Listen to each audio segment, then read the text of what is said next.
আপনারা জানেন যে আসিফ নজরুল সে আওয়ামী লীগ নিষিদ্ধের বিপক্ষে ছিল, সে জাতীয় পার্টি নিষিদ্ধেরও বিপক্ষে। শুধু তা না, আপনারা জানেন জিএম কাদের একজন খুনি, গণহত্যার আসামি, সেই গণহত্যা মামলার আসামি সে আজকেও সংবাদ সম্মেলন করেছে জাতীয় পার্টির কার্যালয়ে।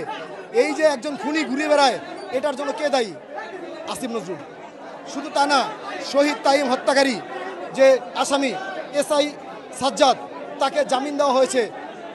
শহীদ তাইমের পরিবার বলা হয়েছে এসআই সাজ্জাদকে জামিন দেওয়ার পিছনেও সবচেয়ে বেশি ভূমিকা ছিল এই আসিফ নজরুলের।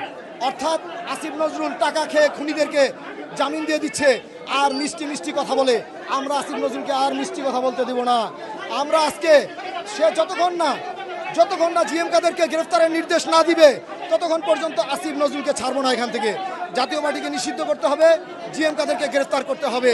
পাশাপাশি আমরা স্বরাষ্ট্র উপদেষ্টার পদত্যাগ চাই এবং ওয়াকার এই জাতীয় পার্টিকে প্রতিষ্ঠিত করার জন্য কাজ করছে, আজকে ওয়াকারের নির্দেশই নূর ভাইয়ের উপর হামলা হয়েছে, সেই ওয়াকারকে আমরা সেনাবাহিনী থেকে বরখাস্ত চাই।